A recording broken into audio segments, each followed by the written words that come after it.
اینجا با یارامون اینجا کامل فتح کردیم. یک فقط دوزمون این مشکلی هست. فتح کامل فتح دوزمون خودم هر کی یاد اینجا دیگه تموم دوزم ممنون میشم. 4 تا اشتباه مرگبار که اگه انجامشون بدی تو رینگ نابود میشی. یکی از این اشتباه رو انجام بدی هیچ کس نمیتونه نجاتت بده. 1. ایستادن بعد از ضربات. شما وقتی ضربتون رو به حریف زدی دقیقاً لحظه‌ای که حریف میخواد بهتون حمله کنه و اینجا رینگ بوکسه، نه سلف غذا که فقط صاف وایسی. پس ضربتون که تموم شد بلافاصله با جابجایی پا دفاع کردن ها از ضربات حریف در امان بمونید. 2. گاردتو بالا گرفتی فکر کردی در امانی.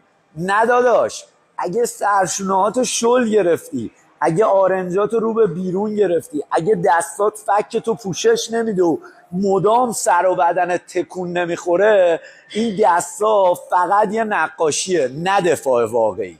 3. تمرکز زیاد روی مشت قوی. تو دنبال ناکوت حریفی ولی خودت داری نابود میشی.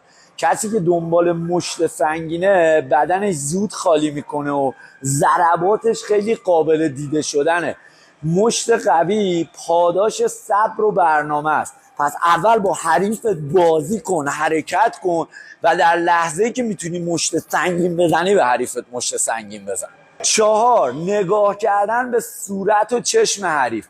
وقتی به صورت و چشم حریف نگاه میکنی هر لحظه امکان داره گولت بزنه و با یه حرکت فیک جا بمونی. حتما تمام تمرکزتو رو نگاه کردن به دستکشای حریف و سینه حریف بذار.